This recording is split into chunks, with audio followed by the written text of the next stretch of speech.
The earth trembles as 1,000 workers pull a massive stone slab, fearing the curse that might spill from the emperor's hidden underground river. It is shortly after 221 BC when the newly crowned first emperor of China, Qin Shi Huang, has ordered the construction of a burial complex that will dwarf any palace he has ever built.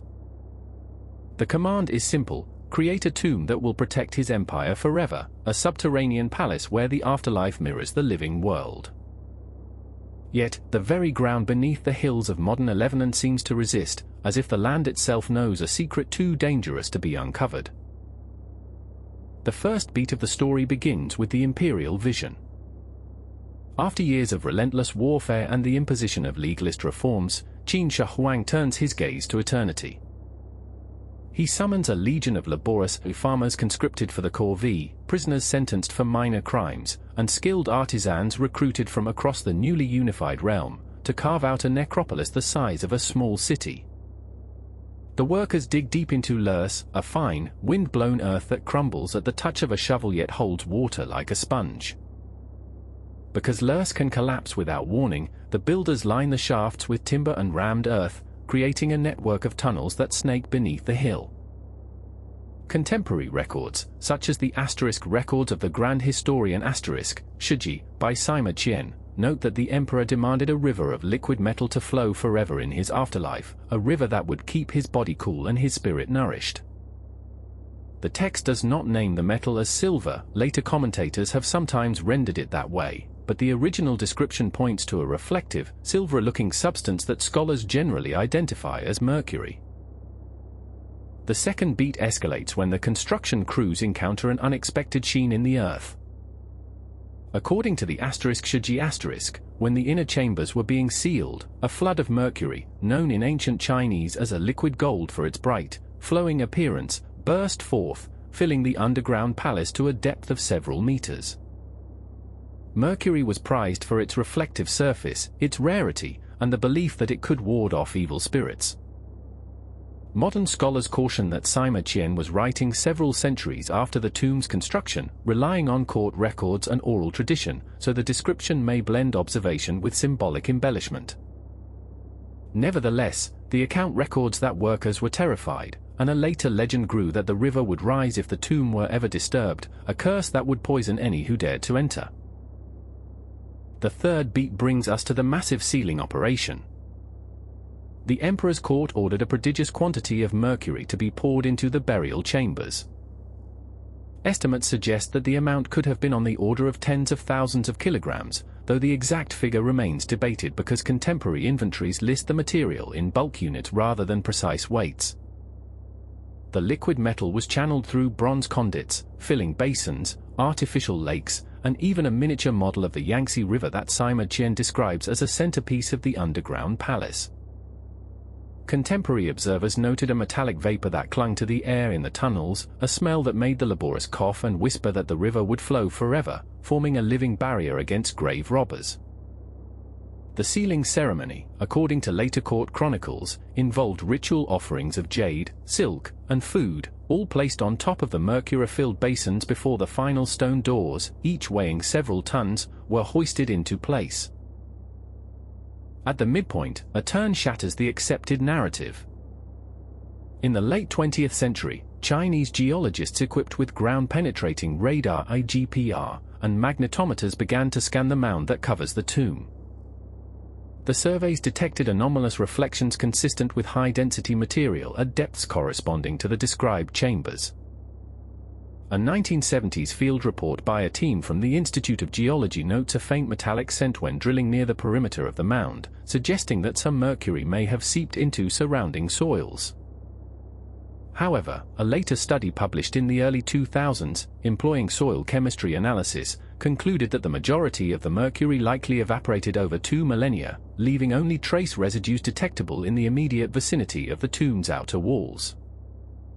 This contradictory evidence forces us to reconsider, was the legendary river ever present at the scale described by ancient texts, or was it a symbolic exaggeration meant to protect the emperor's legacy?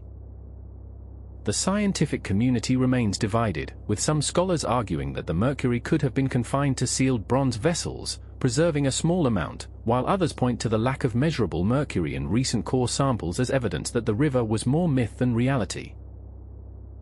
The fourth beat follows modern attempts to breach the inner chambers. Since the 1970s, the Chinese government has permitted limited archaeological access to the outer museum, where thousands of terracotta warriors stand guard. The inner chamber, however, remains sealed behind a massive stone door that weighs several tons and is embedded in a mound that rises 76 meters above the surrounding plain. Researchers have employed non-invasive techniques, seismic tomography, magnetic surveys, and high-resolution GPR to map the internal layout. Each new scan reveals additional chambers, some possibly filled with bronze vessels, jade objects, and, perhaps, more mercury. In 2019, a team from the Institute of Archaeology reported detecting a faint, rhythmic tremor within the mound. The authors suggested that the movement might be caused by residual liquid metal, though they also acknowledged alternative explanations such as thermal expansion of buried voids. The mystery deepens as the data accumulate, painting a picture of a burial complex far more intricate than the early historical accounts suggested.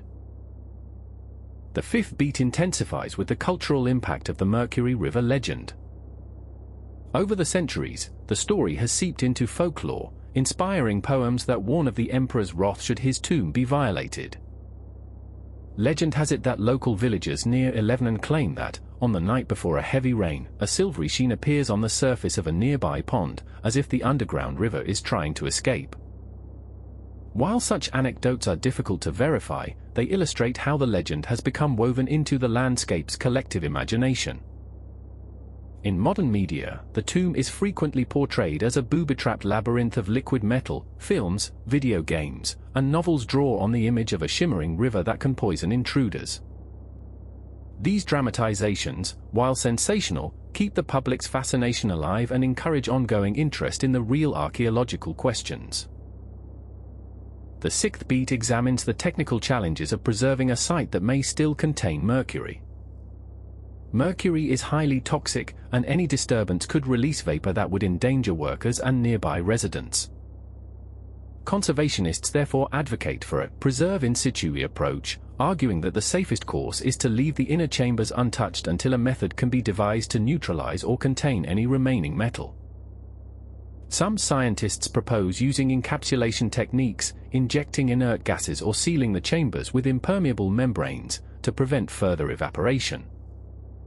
Others suggest that a carefully controlled excavation, using remotely operated robots equipped with sealed sampling tools, could retrieve small amounts of material for analysis without exposing humans to risk. The debate underscores the tension between the desire to uncover history and the responsibility to protect public health. The seventh beat returns to the emperor's original ambition. Qin Shi Huang's legalist philosophy emphasized order, permanence, and the subjugation of nature to human will. By filling his tomb with a river of mercury, he sought to create a microcosm that mirrored the celestial order, ensuring that his rule extended beyond death. Whether the river was a literal hydraulic system, a symbolic purifier, or a later embellishment, the underlying motive remains clear: the emperor wanted his legacy to be as unassailable as the metal he chose to fill his afterworld. Finally, the haunting aftermath arrives. The tomb of Qin Shi Huang stands as the world's largest unexcavated archaeological site. Its mound, a 76-meter-high earthen tower, looms over the landscape, a silent reminder of an empire that once ruled all of China. Scholars continue to debate whether the mercury was a practical cooling system, a ritualistic purifier, or a mythic deterrent. The question lingers: if a river of mercury truly still flows beneath the earth, what will happen when it finally meets the open air? Will the metal evaporate, poisoning the surrounding soil, or will it remain a hidden, shimmering artery of a long-dead ruler? The answer remains buried, waiting for the day when technology, respect, and curiosity finally converge to reveal the truth of Qin Shi Huang's final, unopenable tomb.